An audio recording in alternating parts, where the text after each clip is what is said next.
ఒరిజినల్గా చెప్పాలంటే ఆ రోజే నీ తండ్రి పైన నీ పైన పరిటాల రవి కేసులో ముద్దాయిలుగా చేర్చాల్సి ఉండే. నీవు చాకచక్యంతో నీ తండ్రి సీఎంగా ఉన్నాడు కాబట్టి తప్పించుకున్నావు. మరి నీ వివేకానంద రెడ్డి మీ చిన్న ఆయన కేసు ఎన్ని మలుపులు తిప్పింది అందరికీ తెలుసు. అదేవిధంగా నువ్వు సీఎం అయిన తర్వాత కొండలాంటి మంచి అచ్చెన్నాయుడిని ఫైల్స్కు ఆపరేషన్ చేయించుకొని ఉంటే ఆ వ్యక్తిని చుట్టుముట్టి అరెస్టు చేసి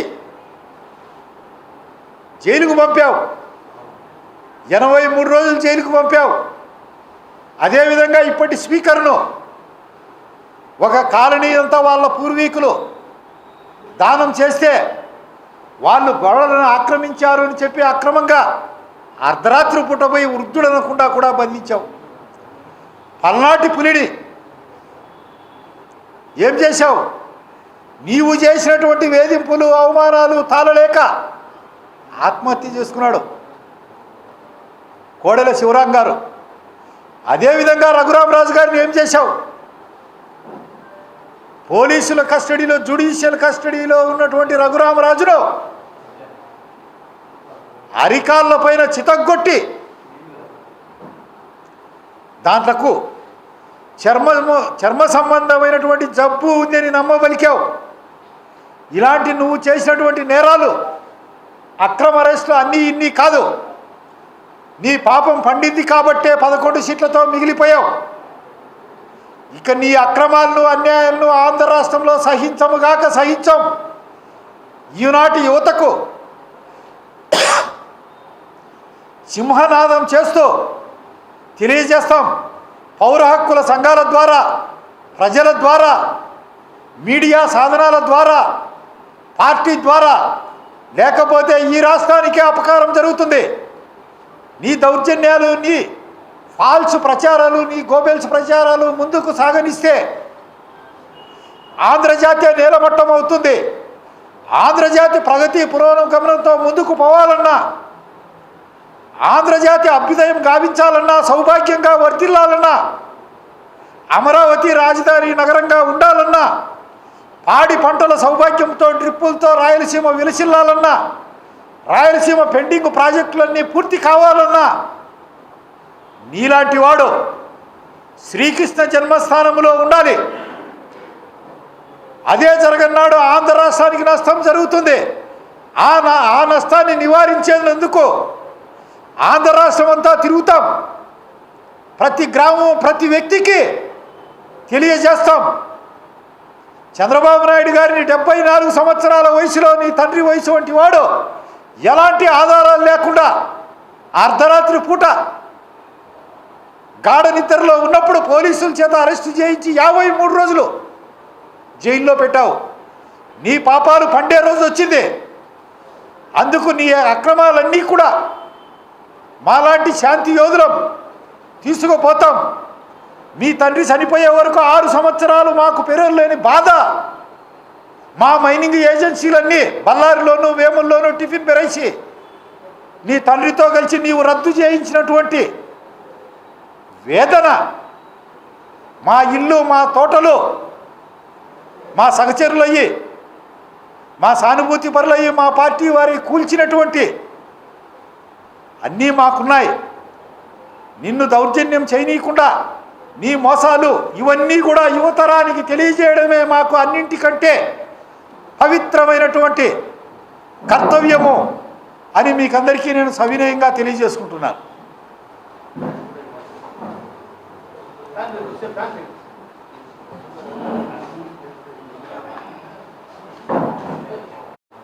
జమ్మలమడుగు ఎమ్మెల్యేగా ఉన్నటువంటి ఆదినారాయణ రెడ్డి గారు మా చిన్నాయన్ను చంపారు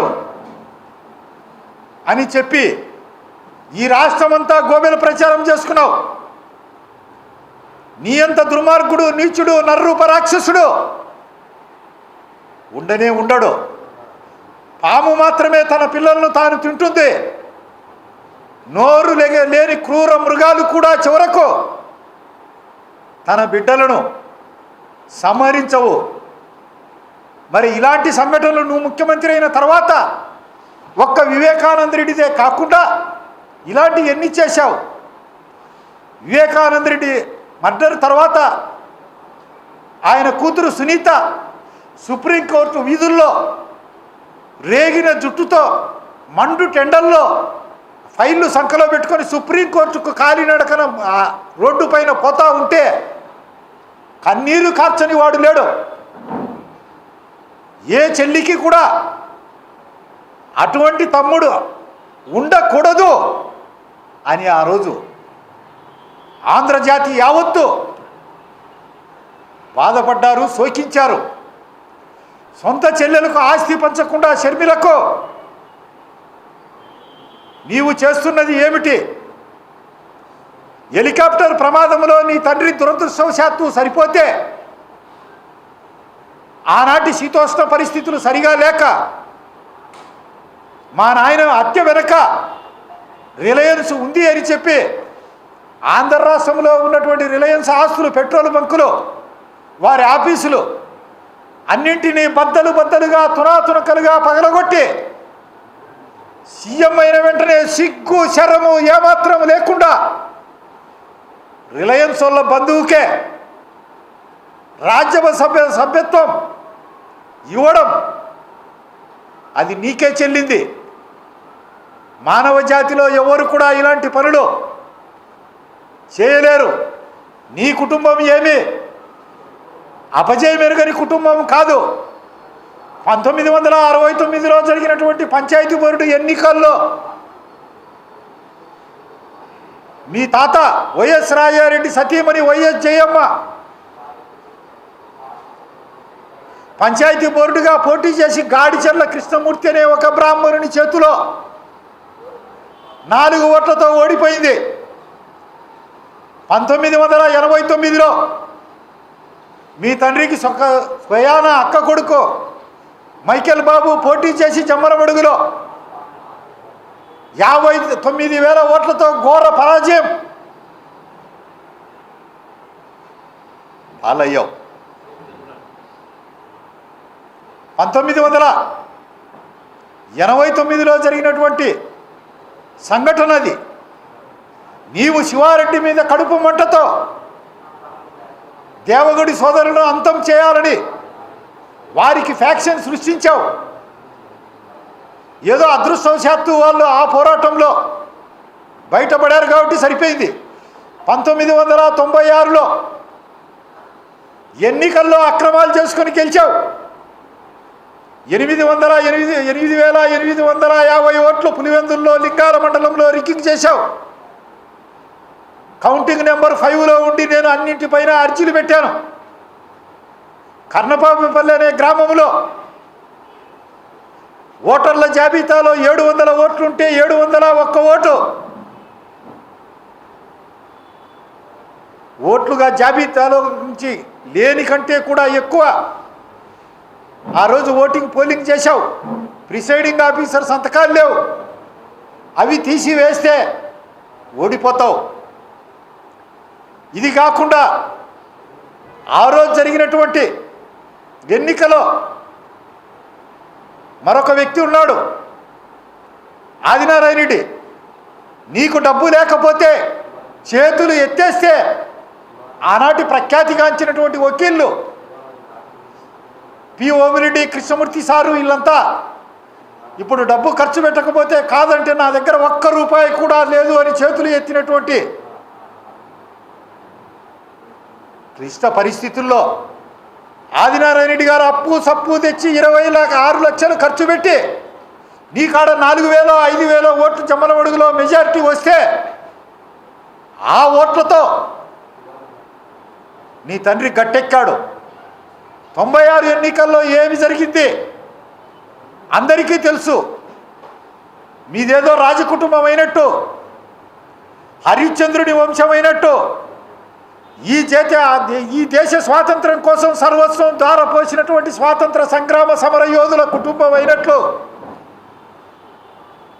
ఈరోజు చెప్తా ఉండవు. ఎందుకు ఇంత బలంగా చెప్తా ఉండాలంటే 1995 తర్వాత జరిగినటువంటి దారుణ మారణ ఖండాలు, రిగ్గింగులు గృహ దహనాలు, చీనీ చెట్లు కొట్టివేత, ఇవన్నీ కూడా ఈనాటి యువతరానికి తెలియవు. ఈనాటి యువతరానికి నేను ఇచ్చే సందేశం ఏమంటే, ఓ నవ యువకులారా, మీరంతా సత్యం గ్రహించండి. జగన్ అనే వ్యక్తి ఒక కరుడుగట్టిన భయంకరమైనటువంటి నేరస్తుడు. వాళ్ళ కుటుంబం యావత్తు మానవ జాతి క్షమించరని నేరాలు ఘోరాలు చేసినటువంటి కుటుంబము. వారి సంపాదనంతా అక్రమము, మోసము. వారు రాజకీయంగా పైకి రావడం అంతా రక్తంతో కూడిందే. మీరు గ్రహించండి, నేను మంచోన్ని, నేను బుద్ధివంతుణ్ణి, నా కుటుంబం గొప్పది అని చెప్తున్నాడు. ఆ లక్షణాలు ఏమీ లేనే లేవు. కాబట్టి ఈనాటి యువకులంతా ఆ చరిత్ర తెలుసుకోవాల్సినటువంటి అవసరం ఎంతైనా ఉంది. ఉండడమే కాకుండా ఈరోజు ఏమంటే టెక్నికల్ ఎడ్యుకేషన్ పెరిగిపోయి యువకులంతా టెక్నికల్ ప్రవాహంలో కొట్టుకపోతూ చరిత్ర కానీ, పొలిటికల్ సైన్స్ కానీ, సోషియాలజీ కానీ, సైకాలజీ కానీ, ఫిలాసఫీ కానీ, ఎకనామిక్స్ కానీ ఇలాంటి సబ్జెక్టులన్నీ చదువుకోవడం వల్ల ఈ అనర్థం జరిగే పరిస్థితి ఉంది. 1998 తర్వాత ఈ రాయలసీమలో ఫ్యాక్షన్ అంతా అంతమైపోయింది. అక్రమంగా, అన్యాయంగా అమాయకులను వధిస్తే, వ్యతిరేకం చేశారని వారిని చంపివేస్తే తిరగబడతారు. వారి ప్రాణం కాపాడుకునేందుకు తిరగబడతారు అనే దాంతో రాయలసీమలో కరుడుగట్టిన అంతకులంతా కూడా అసరసన్యాసం చేశారు. అప్పటి నుంచి వేళ్ల మీద జరిగిన హత్యలు తప్ప లేనే లేవు. అందు ప్రభావంగానే పులివెందుల నియోజకవర్గంలో ఆనాడు 98 తర్వాత చంద్రబాబు నాయుడు గారు ప్రవేశపెట్టినటువంటి నూతన సంస్కరణల వల్ల 2500 మందికి సాఫ్ట్వేర్ ఉద్యోగులుగా పులివెందుల్లో ఉన్నారు. ఈరోజు పులివెందుల నియోజకవర్గంలో కత్తి కానీ, కొడవలి కానీ, తుపాకీ పట్టేవాడు కానీ ఒక్క పౌరుడు కూడా కాగడా వేసి వెతికినా కనిపించడు. యువ మిత్రులారా, మీరు జగన్ చెప్పేటివన్నీ విన్నారంటే, ఆ ప్రవాహ వేగంలో కొట్టుకుపోయారంటే, మీ పూర్వీకులు ఏ విధంగా అయితే కత్తికి ఖండలుగా ఖండించబడ్డారో, ఆ కుటుంబం కోసం ఏ విధంగా హత్యలు చేసి జైళ్ళకు పోయి మళ్ళా మీరు మనసులు పోగొట్టుకొని మీ